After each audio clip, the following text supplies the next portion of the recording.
Hey, what's up everybody, this is Ostric501 and today we're going to be looking at the newest Captain's Log for Atlas, and this is Captain's Log 21, Hull Up on the Horizon.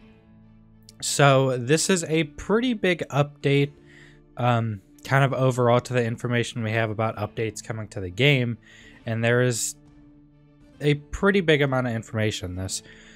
So it's your co-captain again. I don't need to read this, it's just kind of a introduction.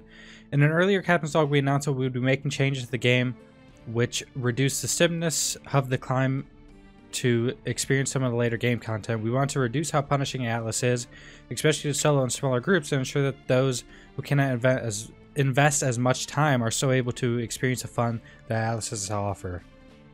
We've begun this process with our recent minor updates that have incorporated changes to weight, structure, quality of life improvements, and small tweaks to creatures.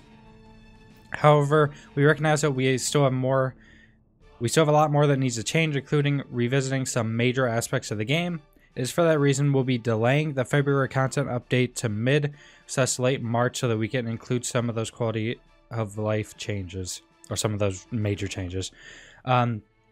So basically the big update that's in February that has a bunch of new content is being pushed back to March, and basically what's happening is the big update that was supposed to come in March, that was pretty much kind of them completely redoing kind of their philosophy for the game and kind of doing the majority of the new changes that they started with the weight improvements, the reduction of sap and structures, that really big recent update for balancing. That was a start of this, and they're basically pushing back the February content update and all the other stuff coming in February back to late March, and then they're basically putting them both together.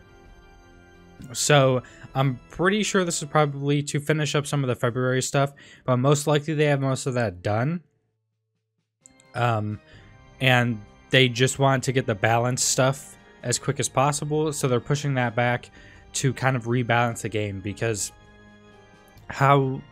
even what we've seen with this smaller update that had a ton of changes is they're basically completely rebalancing the game, like from the ground up. So there's a lot to come. It does suck that the patch in February is getting pushed back, but it probably, if it's going to help push forward like the rebalancing of the game and changing their philosophy of the game, how they're going to, I say it's probably a good thing, because the game is still kind of, especially on official servers, it's a job to a lot of people to keep playing on official servers. I would say there's probably a lot more people at this start of the game playing on unofficials than there was on Arc, even though the start of Arc, the official servers were much worse to play on than Atlas's are right now. First of all, we'll be revamping the land claim / ownership system. We recognize that for a lot of players, land is incredibly difficult to get, and in some cases impossible unless you're in a lawless zone or playing with a large group. This is something we're planning on addressing by introducing some new mechanisms related to land claiming, such as upkeep, as well as possible limitations, which we'll be able to cover precisely in the Captain's Log, as we're still hashing out the details. And then next Captain's Log, so next week. So they also did mention upkeep. Now I'm wondering how this is going to work. If it's just going to be buildings on those, or if it's going to be all of them, or if it's just going to be per flag, or if you put more stuff on a flag.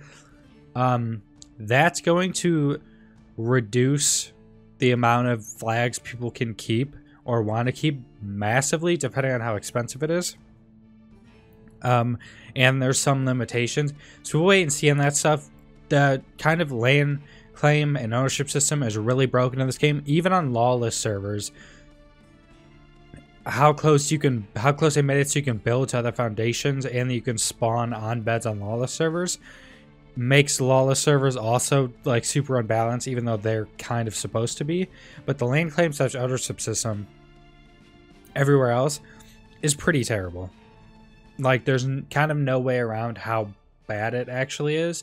And I played mostly with decent sized groups, so we always owned an island or some big chunk of land, and even with that, like claiming other land and stuff is like impossible. Even if you're that big of a group, claiming other land and taking like full islands is like impossible. Like we've attacked entire islands on official servers with like 6 different alliances of ours to attack a few companies on an island that we've been fighting.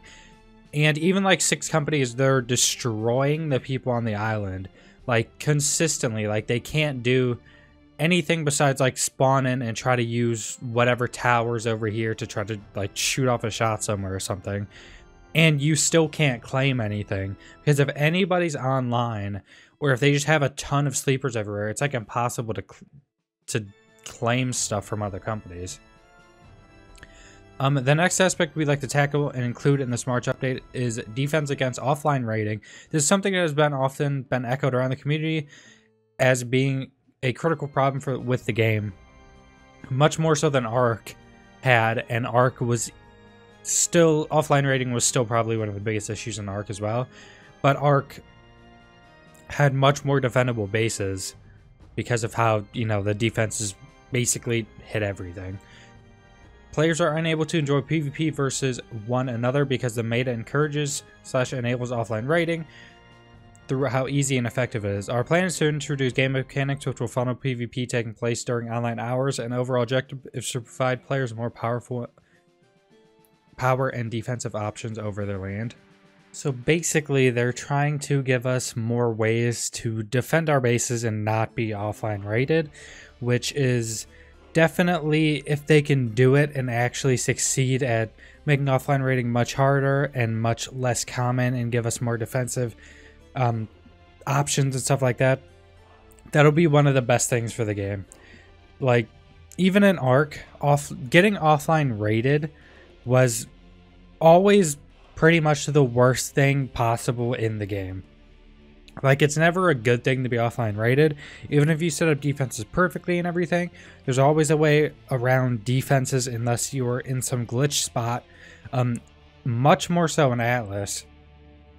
And offline raiding just always happens. The only thing different in Atlas is the servers can hold so much more people, and you can just go to another grid to have more people if you needed to.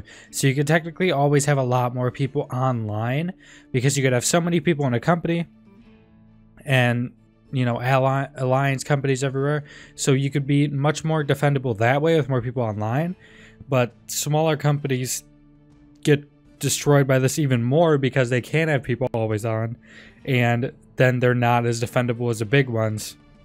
So it's just really bad right now. And if they can actually do that, I mean, giving more defensive options is one thing that most likely, that pretty much everyone thought would happen, and there probably should have been more at the start because there's not actually that many defensive options, automated defensive options when you're offline in the game right now. But that's something that everyone already knew would be added. But adding more in and actually getting them to work and successfully reduce offline raiding is another thing, and we'll see how they do it.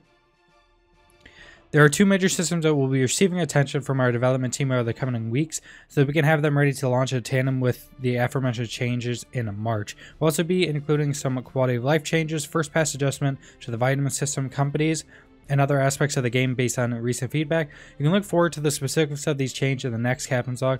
We'll share their full upload patch notes, including revamp of the claim system and how we want to deal with offline raid meta. So that's very good. So next week's Captain's Log, which should be next Wednesday, I'd assume, we'll have a ton of information, including patch notes coming forward. Public test round.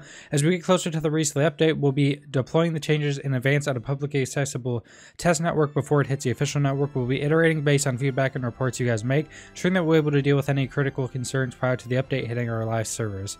Additionally, we'd also like to use this network for some of our regular updates too. More hotfixes will still go through our internal processes before they are pushed live, but when it comes to the more widespread/impactful changes, whether balance or fixes, we may look to deploy them on the network for players to experience firsthand in the test environment. Please note that these servers would be considered stable, won't be considered stable, and therefore would be wiped at any given moment. We'll likely set them up as multiple small clusters and have tweaked rates on them to account for the fact that it won't be as large of a network, have as many players and playtime being minimized. So basically, this is a really good thing as well with public test round, which, if you guys don't know, WoW has had this for probably a decade. DayZ, I think, has these. They're experimental servers. Like, tons of other big games have these type of servers, and they're very much needed, especially for bigger stuff like they're saying, because then a lot of players will constantly play this stuff to see the new stuff. They could push stuff out, you know, a month plus before they're going to release on official servers, and just to have players get on it and test the stuff out, make sure there's no game-breaking stuff, and it's just a massive plus for players to be able to play and test stuff before it gets put on the official servers and possibly has massive time, like destruction of massive amounts of time for people, because a glitch happens, you know, someone loses a bunch of ships or a base or anything like that, and on official servers, and it's horrible because thousands of people play on it. ISO Blackwood. Prepare for the dark twist on the equatorial biome with ISO Blackwood. Dark jungles, caves, alcoves, villages, homes, and farms. Interesting array of animals and a new concept of mire. Wade through thick green waters teeming with dangerous creatures, rare plant life, and the occasional gorgon to find buried treasure, lost corpse, and even the giant and ancient snake boss. Anacathine? The mega content update to drop in March will also include an alpha release of ISO Blackwood from the creator of the popular Arc mod ISO Crystal Isles. This will be a standalone map which players can host on a single server, and so experience all that Atlas has to offer. So basically this is, I guess, an officially supported map, but still technically a mod, I guess. So I assume it's probably not going to be a mod download. It's probably going to be like a DLC, a free DLC download, I would assume. And it's like an officially supported mod, but just not for official servers. Like if this was Arc, most likely the server would be officially supported server, like the center, like that type of stuff. But they can't really do it unless they redid islands in the game to look like this, which would be really hard and probably not viable right now. But it looks like a pretty cool map, and you can do this on single player servers. And I could definitely run this on my server and try it out whenever it comes up. Looks like a pretty cool map, with some different stuff, because there's even a different snake boss and probably different creatures and stuff. So that looks pretty cool. I don't see anything specific in here besides the look of it that looks completely different. So creature feedback following or alongside the upcoming update. Would like to take a pass at the creatures we've currently implemented and are presently seeking feedback related to them. If you'd like to suggest some changes, especially if it's related to abilities / perks, then please do so here. There's a post here to do that at. Patch roundup. We wanted to tackle concerns players had in regards to quality of life along with overall balance, and we implemented some key aspects of that in our 18.84 patch. We have made interesting design choices at times and realized it would be good to take a step back and observe how some of these aspects were playing out on a grand scale. Taking a look at weight in general was a focus, and we made some sweeping changes to the weight of all items and resources, as well as providing buffs to weight capacity in some specific ways. Balance in relation to defense was also on the agenda, with build structures being given resistance buffs along with some new defensive mechanisms for anchored boats. We'll continue to monitor PvP balance moving forward and make further adjustments as we deem necessary. Creatures were also given some love in the initial pass, and as mentioned elsewhere in the log, we're currently taking feedback on creatures that we utilize in tandem with our plans and moving forward. General quality of life changes also included the Fountain of Youth pending a redesign in the future, a respec option, and skill points among others. We already went over all of those changes in a previous video. That was a really good patch. So we didn't actually get a ton of information, just kind of the overall way they're going. Next week we should be getting all those patch notes with the captain's log, so I will be doing videos on those as well. And hopefully it sounds like they're going in the right direction to make official play really good or much better in this game. And I'll see if I start playing at some other point. Most likely right now, because I kind of stopped playing so much and started playing other games. Most likely I won't be playing right now. but that's still super healthy for the game, and it's always there. A lot of players have already quit, and hopefully they can slowly start to gain players back. And I definitely think, especially pushing the content back to February, even though it's a good thing if the balancing and kind of their rework of the philosophy of the game comes sooner, new content not being added for so long is still probably a big issue, especially with Ark. Ark seemed to get new content much quicker than this game has so far. So hopefully we start to see a lot of new stuff soon. I mean, we're getting a good amount with the update that's now in March. But that's still a ways away. It's late March, so it's still like a month away. And they probably need to start pushing out new content decently quickly, even though the game's in early access for 2 years. There's still probably a lot of stuff they need to be doing, but we will see how much actually comes in March, because there was stuff you had taken off of the February update, like patch list. There was new content that they showed us and said we were getting in February, but was taken off the list, so we didn't even know if we were getting it then. But anyways, subscribe if you want to see more Atlas content. Leave a like if you like the video. Leave a comment down below what you think about Atlas as a whole. What do you think about these changes? What do you think about the direction they say they're taking the game in? And thanks for watching.